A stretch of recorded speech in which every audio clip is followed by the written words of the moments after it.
Hello aspiring designers and engineers. Today I'll guide you through the process of downloading and installing AutoCAD, the industry-leading computer-aided design software on Windows. Let's get started. Step 1. Visit the AutoCAD website. Open your web browser and navigate to the official AutoCAD website at www.autodesk.com/products/AutoCAD/overview. Step 2. Choose your version.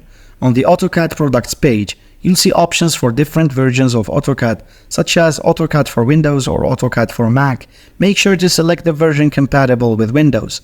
Step 3. Start the download. Click on the free trial or download now button to start the download process. You may be prompted to sign in or create an Autodesk account if you don't have one already. Step 4. Run the installer. Once the download is complete, locate the downloaded file on your computer and double-click on it to run the AutoCAD installer. Then, for Step 5, configure installation settings. Follow the prompts provided by the AutoCAD installer to configure the installation settings.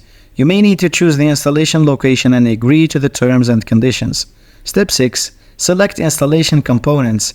During the installation process, you'll be asked to choose which AutoCAD components to install.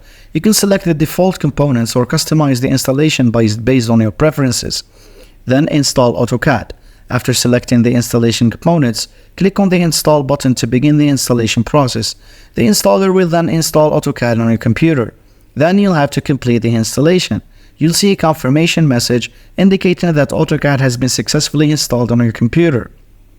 To launch AutoCAD, locate the AutoCAD shortcut on your desktop or in the Start menu and double-click on it. AutoCAD will then open and you can start using it to create and edit drawings. And that's it, you've successfully downloaded and installed AutoCAD on your Windows computer. Happy designing and drafting. Thanks for watching and don't forget to subscribe.